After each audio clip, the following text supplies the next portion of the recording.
This is the second of two modules on alpha ray spectrometry. In this module, you will learn how to describe the principles for calibrating an alpha spectrometer, calculate the efficiency of an alpha detector, calculate the alpha activity of a sample in the presence of a tracer, discuss how the terms efficiency, decay factor, and abundance factor are applied to the analytical calculation. The equations shown on this slide represent the key concepts of detector calibration and alpha activity computation. Also of significance is that the efficiency of detection using a solid-state detector is equal for all alpha particles of all energies.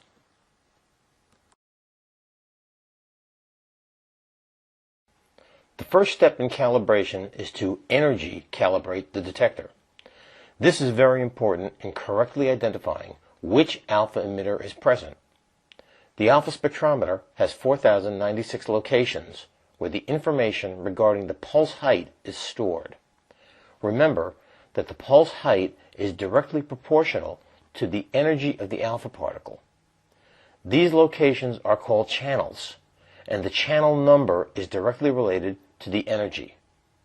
At least two alpha particles of different energy are required to calibrate the detector.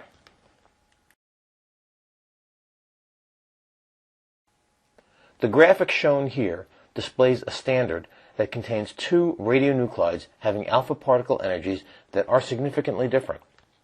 The channel in which the maximum number of counts accumulated for each separate alpha peak is associated with that alpha particle energy. It is important to check that the resolution of these peaks, as measured by the full width half maximum, FWHM, to ensure that they have the proper shape. If they are too wide, the peak maximum will be recorded in a lower energy channel, causing the energy calibration to be biased. For this spectrum, the peaks have an acceptable full width half maximum of about 70 keV.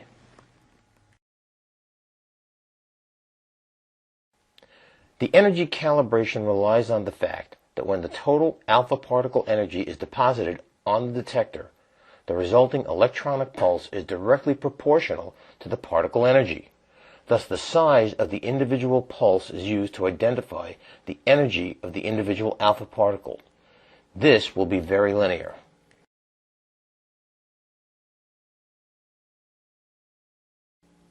The standard equation for a straight line is used to calculate the energy per channel. Having 2 points and knowing that they are related to a linear function allows you to calculate the slope of the line as shown in the next slide. The information necessary to perform a calculation of the slope of the line for energy calibration is shown here. Once you've computed the slope, use one of the points and the slope to calculate the y-intercept using the y equals mx plus b format. Use this information and the hint to the right to calculate the slope and check your answer on the next slide.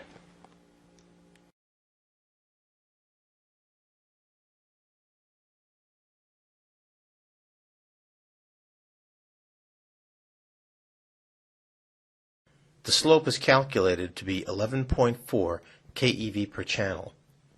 If we take this and substitute into the y equals mx plus b equation, we calculate the y-intercept as 4010 keV. Using this information, we can now predict in which channels other alpha particle energies will have their maximum. The example shown is for plutonium-240.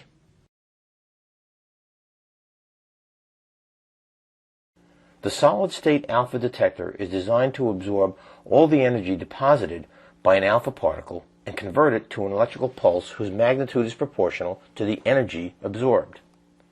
Please note the following. The detector surface and the sample are maintained under a high vacuum.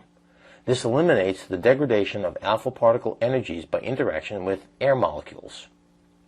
Also, because every alpha particle that hits the detector is stopped completely by the detector, causing a pulse, the efficiency for the detector is constant regardless of the incident alpha particle energy. But remember that the actual pulse height depends on energy, so we have a means of distinguishing between different energies of alpha particles. The maximum efficiency for this type of setup approaches 50%, since the emission of alpha particles from the sample test source is isotropic. That means equal in all directions. However, it is unlikely to achieve an efficiency of 50% because it requires a large detector and a very small source. The ideal source would be a tiny point like the tip of a pin. Typical efficiencies range from approximately 20% up to approximately 35%. As an example, here is the data from counting a calibration source with 203 disintegrations per minute of plutonium-239. The source was counted for 50 minutes, and the background count for that same time period was 0.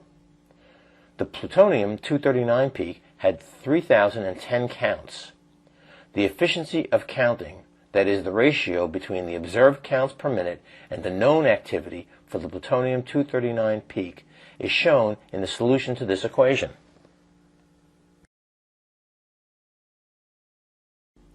A plutonium-242 test source has been counted, and 3,755 counts have been recorded in a 50-minute count interval.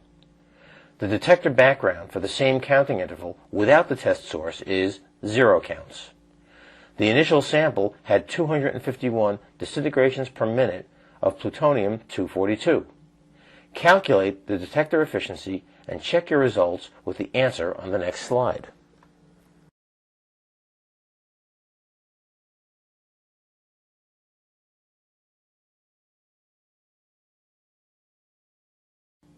Did you get 0.299 as the efficiency?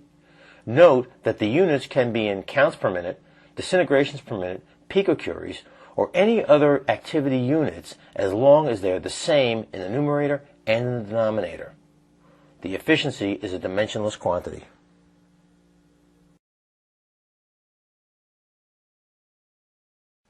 The efficiency of an alpha detector will be the same for each alpha particle regardless of the energy.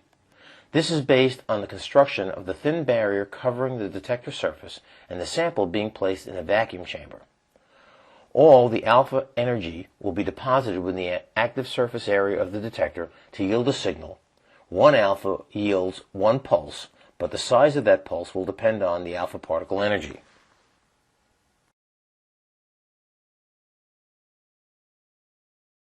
The concept shown here is that both alpha particles, regardless of energy, will lead to one count being recorded. However, the higher energy alpha will lead to an electronic pulse in an external circuit that is larger than that of the lower energy alpha. Thus, the particles may be distinguished by their pulse size.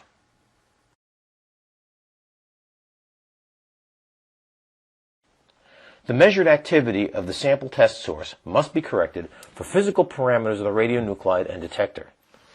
The three factors are the radionuclide decay from sampling to separations to counting, the alpha particle abundance factor, and the detector efficiency. We will discuss these three factors separately on the next slides.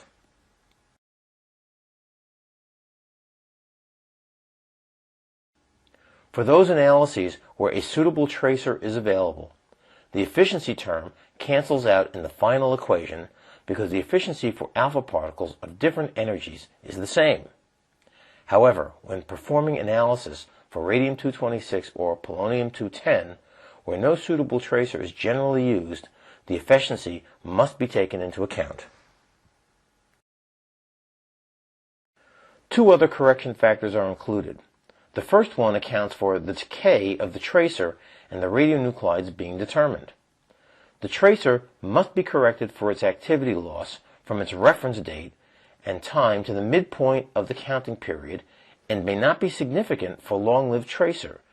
Thus, it may be estimated to be equal to 1.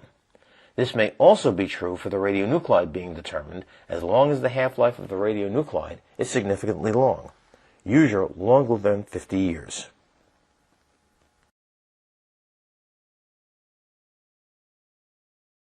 The next term corrects for the probability of alpha emissions per decay of the tracer being different from 1. Note that for plutonium and uranium, the abundance factors are not 1 for each alpha emitted. This simply means that the number of alphas that we measure at a certain energy represent only a fraction of the total number of atoms that have decayed.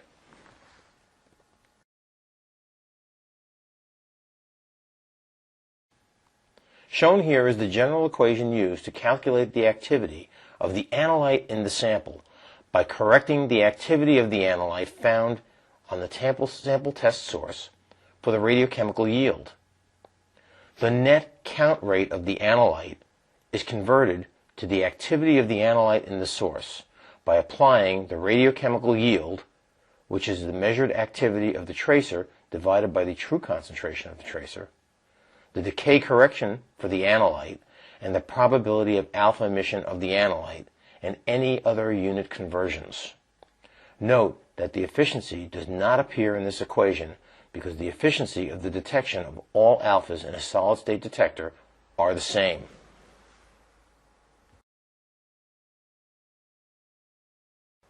When you combine the two previous equations and assume the correction factors for the decay, d sub t and d sub a, and for probability of alpha emissions, I sub t and I sub a are all equal to 1, the final equation is very simple and does not include detector efficiency.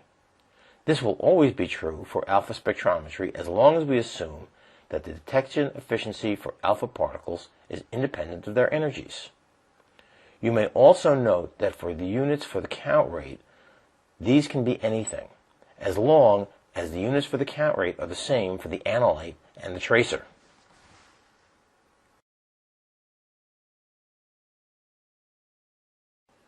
As an example, here we have data available from the analysis for uranium-238 using alpha spectrometry and uranium-232 alpha emitter as a radiochemical tracer.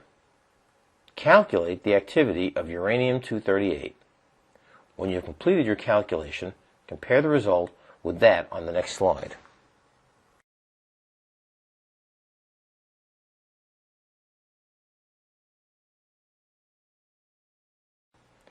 Did you get 0.952 picocuries? If not, review the calculation on this slide to see where you went awry.